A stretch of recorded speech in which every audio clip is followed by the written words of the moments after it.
And I'm Brad Calvert, Senior Planner here at Dr. Cog, and I'll just sort of echo what Jayla said. I'm glad everybody is here. Apologies for the technical difficulties earlier, and hopefully we are past that, and we're going to have smooth sailing for the next couple hours. So on the agenda, it says I'm giving the welcome. I think it's more like the why.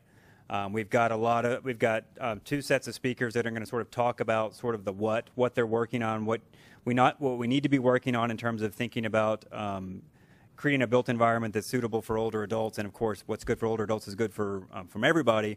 But I thought I would just quickly kind of say why this is really important that we're focusing on this. So I'm going to give you just a very quick snapshot of sort of some of the demographic trends that are going on. This is a very condensed version of things that you may have seen before, but I just figured I would just share real quickly so that we can all kind of be on the same page as to why we're here today working on and looking forward to these issues.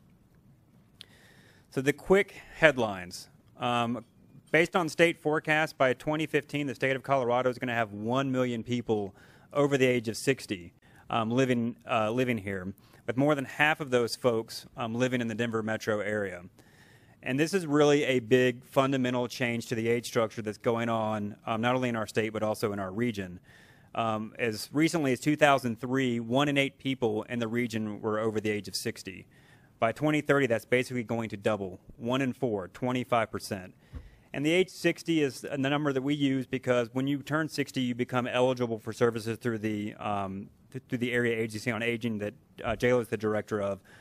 And so at the day you turn 60, that doesn't mean you're going to get on the phone and call one of our resource specialists and say we need services, but it is sort of a leading indicator that you're going to get there eventually.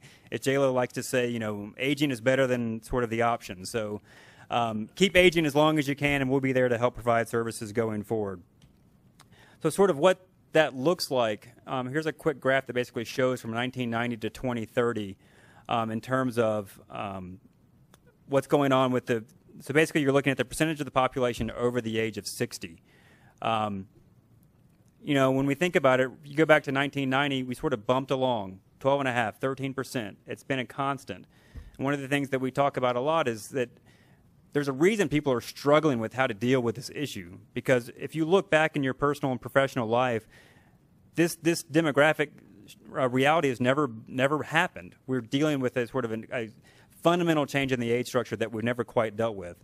And the reason is, of course, the aging of the baby boomers. You have this little line in that sort of shows when the baby boomers started turning 60, and you can see they're 100% absolutely responsible for this huge growth. So another thing that we can blame on the baby boomers is that they're fundamentally changing our age structure. Once again, they've done it all their lives, and they're going to continue to do it. So thinking about that going forward is obviously something that we really need to be thinking about, because as a population, as a society, as a region, as a state, we've never dealt with these types of issues. And why is it? It's particularly important for a place like Colorado where people are going to want to stay. You know, this sort of whole thought that everybody's going to sort of turn 65 or 70 and say, I'm moving to Arizona, I'm moving to Florida, it's just not a reality. They are going to want to stay put. When we did a survey of older adults, basically, you know, 86% said that they were likely to remain in their community throughout their retirement years. And 53% of those folks that answered that survey had been in their community over 20 years. They're rooted. They want to stay within their community. They want to age in place or in community. So this is obviously something that as a region we are going to have to deal with going forward. In the same survey, we sort of asked them about their community. And, you know, it sort of goes back to why people are going to want to stay here. They rated it a really good place to live. Which is obviously something that's good to hear. You'd hate to hear the opposite. If, you know, this place is crummy, we don't want to live here anymore. So they want to live in their community and in the Denver region. It drops a little bit when you ask them, is this a good place to retire? And there are a lot of issues with that. You know, when I first saw it, I was a little bit alarmed, but I think some of it is just retirement scares people in general.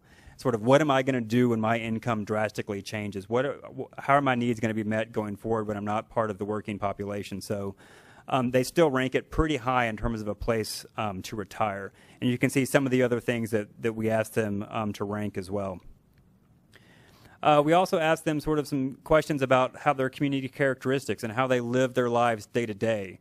As you can see, they really ranked car travel as obviously something that was pretty easy to do, and we got pretty good scores on the ease of walking as well, with, you know, over 60%, over 70% saying that it was either excellent or good place to walk. But then we kind of fall off the cliff when it comes to variety of housing options. People just didn't, when they looked around, they didn't see housing options that they could transition throughout their life cycle into some other options. Even less when they thought about, is that housing out there actually going to be affordable for me going forward?